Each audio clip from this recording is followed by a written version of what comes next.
नमस्कार, आप सभी का स्वागत है।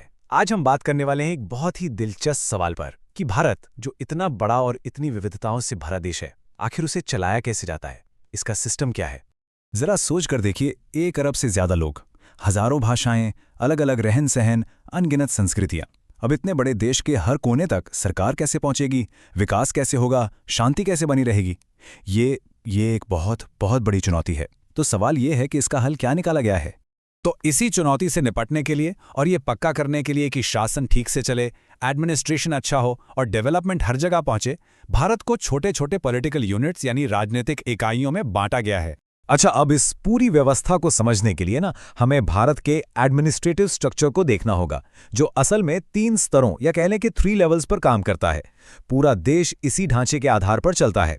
तो देखिए, सबसे ऊपर है केंद्र सरकार यानी सेंट्रल गवर्नमेंट। ये पूरे देश के लिए बड़े फैसले लेती हैं। फिर उसके नीचे आती हैं राज्य सरकारें यानी स्टेट गवर्नमेंट्स, जो अपने अपने राज्यों का काम देखती हैं। और फिर आता है तीसरा और सबसे जरूरी लेवल, हमारी स्थानीय सरकारें यानी लोकल गवर्नमेंट्स, जो हमारे शहरों और गांवों से सीधे तौर पर जुड़ी होती हैं। चलिए, अब इस स्ट्रक्चर को थोड़ा और गहराई से समझते हैं और शुरुआत करते हैं इसकी सबसे महत्वपूर्ण कड़ी से, यानी राज्यों और केंद्र शासित प्रदेशों से। तो हमारे देश को कुल 28 राज्यों में बांटा गया है और हर राज्य की अपनी एक चुनी हुई सरकार होती है। पता है, ये सरकारें शिक्षा, स्वास्थ्य, खेती जैसे कई जरूरी मामलों पर अपने खुद के कानून बना सकती हैं और उन्हें लागू भी कर सकती हैं। अच्छा, इन 28 राज्यों के अलावा भारत में 8 केंद्र शासित प्रदेश यानी यूनियन टेरिटरीज भी हैं। अब यहीं पर सबसे बड़ा सवाल आता है कि भाई, इन राज्यों और केंद्र शासित प्रदेशों में आखिर फर्क क्या है। और ये सवाल बहुत जरूरी है, क्योंकि दोनों को चलाने का, दोनों पर शासन करने का तरीका एकदम अलग है। तो चलिए इस अंतर को बिल्कुल साफ साफ समझते हैं। देखिए, सबसे बड़ा और बुनियादी अंतर यह है कि राज्यों की अपनी चुनी हुई सरकार होती है, जिसे हम चुनते हैं और जिसके मुखिया होते हैं मुख्यमंत्री। दूसरी तरफ जो केंद्र शासित प्रदेश हैं, वो सीधे सीधे केंद्र सरकार यानी सेंट्रल गवर्नमेंट के कंट्रोल में होते हैं। वहां का एडमिनिस्ट्रेशन एक लेफ्टिनेंट गवर्नर या फिर एक एडमिनिस्ट्रेटर संभालते हैं। अगर उदाहरण से समझें तो जैसे महाराष्ट्र और उत्तर प्रदेश राज्य हैं, वहां अपनी चुनी हुई सरकारें हैं, मुख्यमंत्री हैं। वहीं दिल्ली और लद्दाख केंद्र शासित प्रदेश हैं, जिनका प्रशासन सीधे केंद्र सरकार देखती है। एक और मजेदार बात यह है कि भारत का ये जो पॉलिटिकल मैप है, वो हमेशा से ऐसा नहीं था। ये समय के साथ बदला है। जैसे 1956 में भाषा के आधार पर राज्यों को फिर से बनाया गया, जो एक बहुत बड़ा कदम था। फिर साल 2000 में विकास की जरूरतों को देखते हुए झारखंड, छत्तीसगढ़ और उत्तराखंड जैसे नए राज्य बने। और अभी हाल ही में 2019 में जम्मू और कश्मीर राज्य को 2 केंद्र शासित प्रदेशों में बांट दिया गया। तो आप देख सकते हैं कि ये नक्शा बदलता रहा है।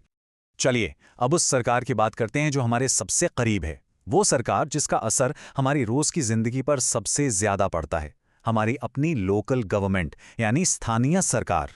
अब देखिए, सरकार को हर गली, हर मोहल्ले तक पहुंचाने के लिए सिस्टम को और भी छोटे हिस्सों में बांटा गया है। हर राज्य को जिलों में यानी डिस्ट्रिक्ट्स में, फिर हर जिले को तहसील या तालुका में, और फिर इन्हें भी आगे गांवों और शहरों में बांटा जाता है। और यहां भी लोकल लेवल पर 2 तरह का सिस्टम काम करता है। गांवों के लिए है पंचायती राज सिस्टम, जिसमें ग्राम पंचायत, पंचायत समिति और जिला परिषद होते हैं। और वहीं शहरों के लिए है म्युनिसिपल सिस्टम, जिसमें नगर निगम, नगर पालिका और नगर पंचायत जैसी बॉडीज काम करती हैं।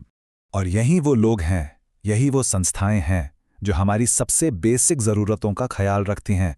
जैसे हमारे इलाके में पानी आ रहा है या नहीं, सड़कें ठीक हैं या नहीं, साफ सफाई हो रही है या नहीं, लोकल स्कूल ठीक से चल रहे हैं या नहीं। इनका काम सीधे सीधे हमारी जिंदगी को बेहतर या बदतर बनाता है। तो ठीक है, अब तक हमने पूरा स्ट्रक्चर समझ लिया, केंद्र, राज्य और फिर स्थानीय सरकार। पर अब असली सवाल पर आते हैं, आखिर इस पूरे सिस्टम की जरूरत ही क्यों है? ये इतना जरूरी क्यों है? देखिए, इसके कई बड़े फायदे हैं। सबसे पहला तो ये कि इससे शासन चलाना आसान और असरदार हो जाता है।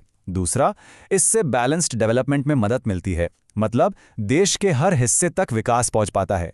तीसरा, ये हमारे लोकतंत्र को मजबूत करता है, क्योंकि हमें हर लेवल पर अपने नेताओं को चुनने का मौका मिलता है। और चौथा, ये भारत की डाइवर्सिटी की इज्जत करता है और हर इलाके की अपनी अलग सांस्कृतिक पहचान को बनाए रखने में मदद करता है। तो कुल मिलाके ये पूरा ढांचा बस एक ही चीज पक्की करता है कि पावर सिर्फ एक जगह ना रहे, वो बंटी रहे, हर आवाज को सुना जाए और सरकार देश के हर नागरिक तक, हर गांव शहर तक पहुंच सके। और जाते जाते एक सवाल आपके लिए छोड़ जाता हूं। इस पूरे सिस्टम में एक नागरिक होने के नाते आपकी और हमारी क्या भूमिका है, इस पे सोचिएगा जरूर। अगली बार मिलेंगे एक नए विषय के साथ। धन्यवाद।